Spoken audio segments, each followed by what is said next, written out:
konting trivia lang bago ako pumunta sa next song. Itong song na to sobrang naging very important piece siya ng aking so far career bilang independent singer-songwriter or artist. Dahil ito siguro yung nag-kickstart. Base nga din sa pagkakabasa sa bio ko kanina.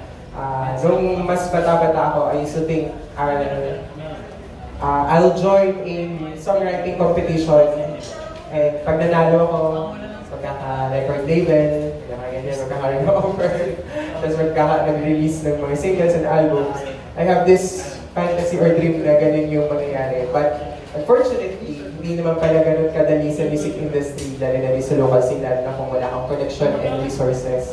Kaya, thankful ako sa song na to kasi itong song na to yung nag-kickstart dun sa journey ko so far as a indie artist. Kaya, again, I would like to thank Indelible King na pagbigyan na makukuha yung slot tonight. Kasi ito yung first gig ko outside work na dito talaga sa Manila, sa sentro ng music scene. So, thank you po.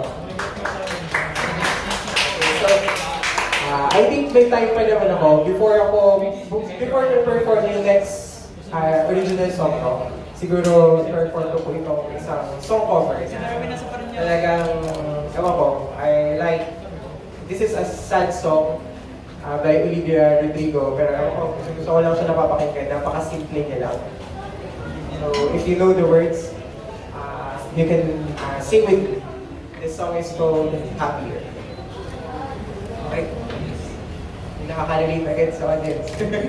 Yeah, so, meron din pala ako nitong official song cover sa aking YouTube channel. Sana mapakinggan nyo rin at mapanood. Thank you.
Don't be happier.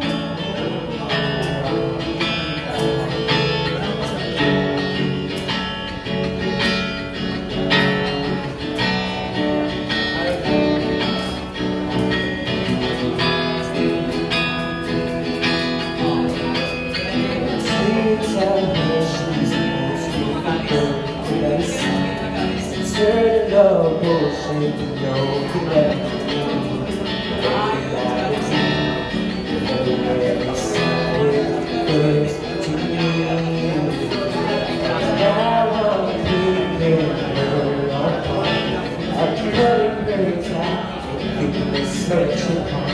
she's beautiful, she's high, she got the best, she's got the flies. I know you're happy enough, and how to work with me.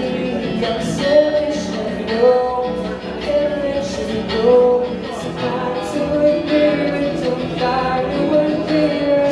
I hope you're happy, but don't be happier.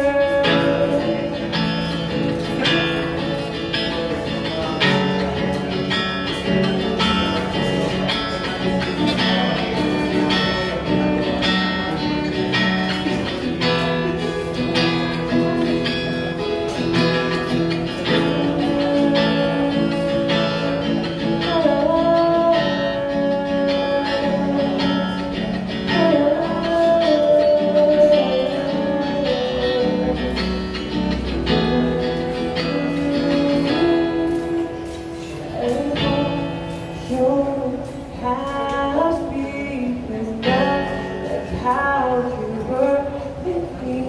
I'm selfish, I know, I can't let you go. So far as it would bring me to find you.